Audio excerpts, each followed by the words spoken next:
Assalamualaikum warahmatullahi wabarakatuh. Shalom, Om Swastiastu, Namo Buddhaya, Salam Kebajikan, Salam Sejahtera bagi kita semua. Yang terhormat Bapak Dr. Indra Yudangkoswara SHMH, selaku dosen pengampu mata kuliah Tindak Pidana Korupsi, kelas 5A. Di sini kami dari kelompok 6 akan sedikit mempresentasikan hasil dari diskusi kami mengenai peran lembaga KPK dalam penanggulangan kejahatan tindak pidana korupsi. Sebelum ke pemaparan materi, saya akan memperkenalkan diri dan juga rekan-rekan saya. Perkenalkan, nama saya Julia Dulestari, selaku moderator yang akan memandu jalannya presentasi kali ini, dan juga ditemani oleh rekan-rekan saya, yaitu Zulfa Rohdatul Insyah, dan Puspita Sari Gustami, Dania Sari, Meliana Rahmawati, Susi Desiana, dan Nani. Selanjutnya, saya akan membacakan latar belakang. Korupsi merupakan salah satu permasalahan yang serius dihadapi oleh banyak negara, termasuk Indonesia, sebagai bentuk penyalahgunaan wewenang untuk kepentingan pribadi atau kelompok. Korupsi merusak integritas sistem pemerintahan, merugikan keuangan negara, serta menghambat pembangunan nasional. Tingginya kasus korupsi di Indonesia memicu lahirnya lembaga anti korupsi yang khusus dibentuk untuk menangani dan menanggulangi tindak pidana korupsi, yaitu Komisi Pemberantasan Korupsi atau biasa disebut dengan KPK. Next. Sejak didirikannya pada tahun 2000, KPK telah menjadi garda terdepan dalam upaya pemberantasan korupsi di Indonesia. KPK memiliki wewenang yang luas, mulai dari penyelidikan, penyidikan, hingga penuntutan terhadap kasus korupsi. Di samping itu, lembaga ini juga berperan dalam pencegahan korupsi melalui pendidikan anti korupsi dan peningkatan kesadaran publik. Namun, di tengah upaya KPK kerap kali dihadapkan pada berbagai tantangan, baik yang bersifat internal seperti keterbatasan sumber daya, maupun eksternal seperti intervensi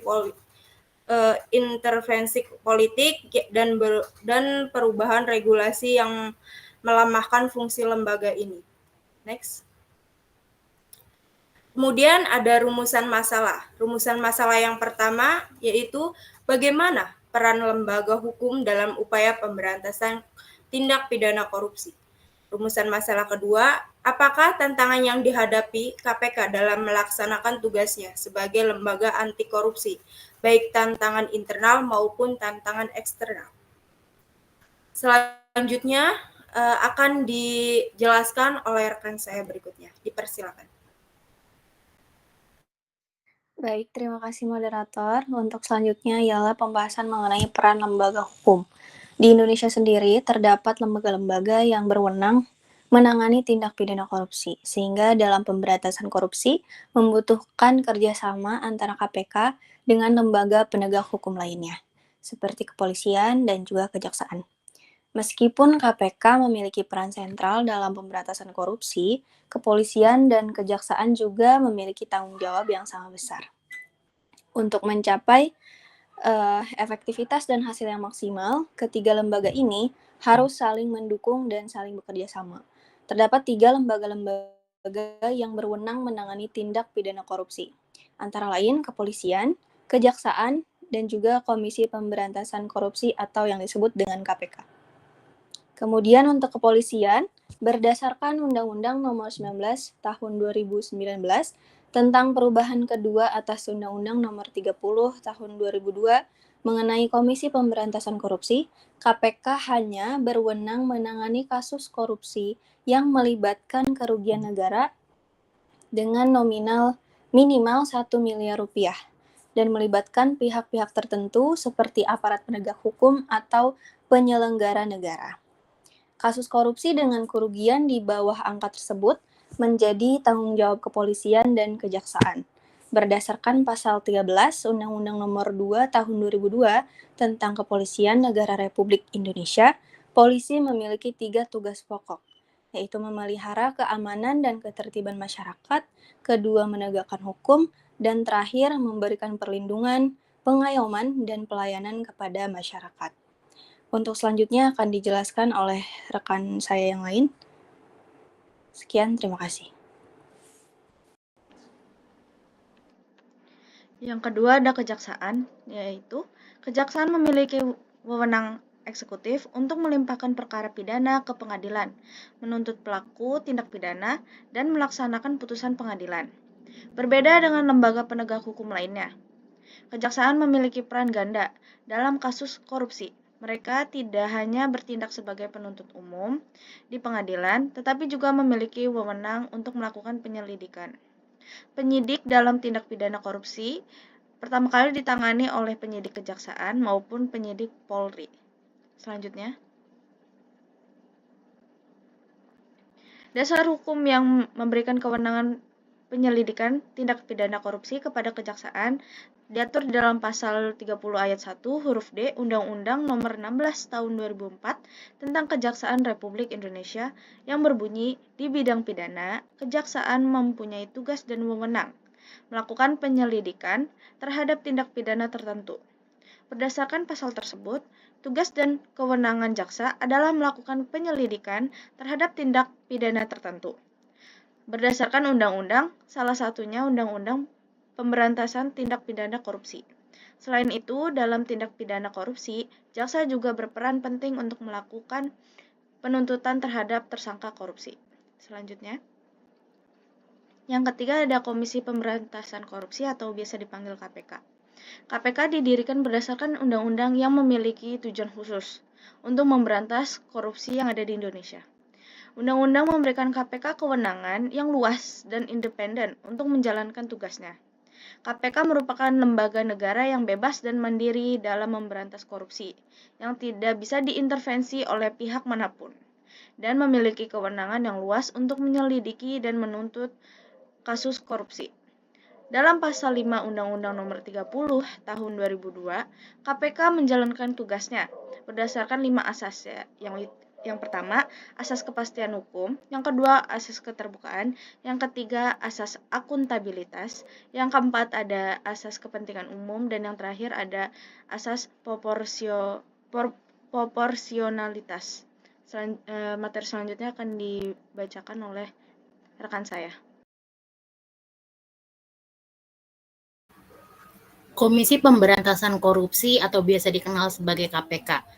KPK dapat dikatakan sebagai lembaga superbody karena memiliki kewenangan khusus untuk langsung melakukan penyelidikan, penyidikan, dan penuntutan kasus korupsi, tanpa harus melalui proses yang panjang seperti lembaga hukum lainnya.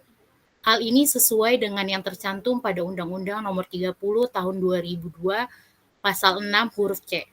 Sesuai dengan undang-undang tersebut, KPK memiliki tugas, yaitu berkoordinasi dengan instansi yang berwenang dalam melakukan pemberantasan tindak pidana korupsi, subversi terhadap instansi yang berwenang melakukan pemberantasan tindak pidana korupsi, penyelidikan, penyidikan, dan penuntutan terhadap tindak pidana korupsi, melakukan tindakan-tindakan pencegahan tindak pidana korupsi, dan melakukan pemantauan atau monitoring penyelenggaraan pemerintahan negara. Next. Apa saja tantangan yang dihadapi KPK? Upaya penindakan dan pencegahan tindak pidana korupsi menjadi isu yang sangat menarik dalam penegakan hukum. Hal ini membuktikan betapa pentingnya setiap langkah hukum yang dilakukan dalam rangka pemberantasan tindak pidana korupsi. Tiada berlebihan apabila tindak pidana korupsi dianggap sebagai extraordinary crime, karena dilakukan dengan cara yang sistematis dan meluas, serta dampak yang ditimbulkan apabila tidak dapat dikendalikan akan membawa bencana bagi kehidupan perekonomian dan pembangunan nasional. Untuk itu, pemberantasan tindak pidana korupsi memerlukan tindakan hukum yang luar biasa pula atau biasa dikenal sebagai extraordinary measure. Baik, materi selanjutnya akan dibacakan oleh rekan saya. Kemudian ada tantangan yang dihadapi KPK. Ada hambatan struktural, yaitu kendala yang timbul dari praktik-praktik dalam penyelenggaraan negara dan pemerintahan yang menghambat efektivitas penanganan tindak pidana korupsi. Hambatan ini meliputi egoisme sektoral dan institusional yang cenderung mendorong pengajuan anggaran sebanyak-banyaknya untuk sektor atau instansinya tanpa memperhatikan kebutuhan nasional secara menyeluruh. serta upaya untuk menutupi penyimpangan-penyimpangan di dalam sektor dan instansi tersebut. Selain itu, hambatan ini juga disebabkan oleh belum berfungsinya pengawasan secara efektif, lemahnya koordinasi antara pengawasan dan penegak hukum, serta lemahnya sistem pengendalian internal yang berhubungan erat dengan berbagai penyimpangan, inefisiensi dalam pengelolaan kekayaan negara, dan rendahnya kualitas pelayanan publik. Selanjutnya ada hambatan kultural, yaitu kendala yang berasal dari kebiasaan negatif yang berkembang di masyarakat.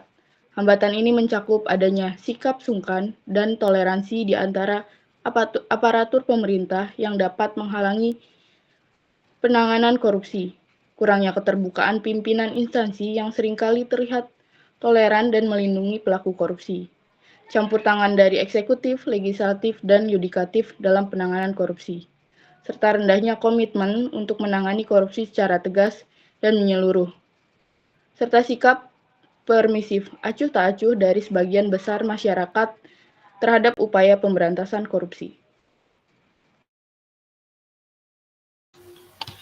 Selanjutnya ada hambatan instrumental, yaitu kendala yang muncul akibat kurangnya instrumen pendukung dalam bentuk peraturan perundang-undangan yang mengakibatkan penanganan korupsi tidak berjalan dengan efektif. Hambatan ini meliputi adanya peraturan perundang-undangan yang masih tumpang tindih, sehingga memicu tindakan koruptif seperti penggelembungan dana di instansi pemerintah, belum adanya single identification yang bisa mengurangi peluang penyalahgunaan oleh masyarakat, lemahnya penegakan hukum dalam penanganan korupsi, serta kesulitan dalam pembuktian tindak pidana korupsi. Selanjutnya, yang terakhir ada hambatan manajemen, yaitu kendala yang timbul akibat diabaikannya atau tidak diterapkannya prinsip-prinsip manajemen yang baik, secara adil, transparan, dan akuntabel, sehingga menghambat penanganan tindak pidana korupsi. Hambatan ini mencakup kurangnya komitmen manajemen dalam menindaklanjuti hasil pengawasan, lemahnya koordinasi baik di antara aparat pengawasan maupun dengan penegak hukum, kurangnya dukungan teknologi informasi dalam pelaksanaan pemerintahan, tidak independennya organisasi pengawasan, rendahnya profesionalisme sebagian besar aparat pengawasan, kurangnya dukungan sistem dan prosedur pengawasan dalam penanganan korupsi, serta tidak memadainya sistem kepegawaian, termasuk dalam sistem rekrutmen, rendahnya gaji formal PNS, serta penilaian kinerja dalam sistem reward and punishment. Selanjutnya saya serahkan kepada moderator. Baik, terima kasih kepada rekan-rekan saya yang sudah memaparkan materinya. Lalu kami di sini dapat menyimpulkan bahwa pemberantasan korupsi atau KPK telah menjadi simbol harapan baru dalam upaya pemberantasan korupsi di Indonesia. Berdasarkan Undang-Undang Nomor 19 Tahun 2019 tentang perubahan kedua atas Undang-Undang Nomor 30 Tahun 2002 tentang Komisi Pemberantasan Korupsi. KPK hanya berwenang menangani kasus korupsi yang melibatkan kerugian negara minimal 1 miliar dan melibatkan pihak-pihak tertentu seperti aparat penegak hukum dan penyelenggara negara. Kasus korupsi dengan kerugian di bawah angka tersebut menjadi tanggung jawab kepolisian dan kejaksaan. Tindak pidana korupsi dianggap sebagai extraordinary crime karena dilakukan dengan cara yang sistematis dan meluas, serta dampak yang ditimbulkan apabila tidak dapat dikendalikan akan membawa bencana bagi kehidupan perekonomian dan pembangunan nasional. Untuk itu, pemberantasan tindak pidana korupsi memerlukan tindakan hukum yang luar biasa pula, extraordinary measure, terhadap beberapa hambatan yang dihadapi oleh KPK dalam melaksanakan tugasnya ialah hambatan struktural, hambatan kultural, hambatan instrumental, dan hambatan manajemen. Mungkin itu saja yang bisa kelompok kami sampaikan. Kurang dan lebihnya mohon maaf. Terima kasih. Wassalamualaikum warahmatullahi wabarakatuh.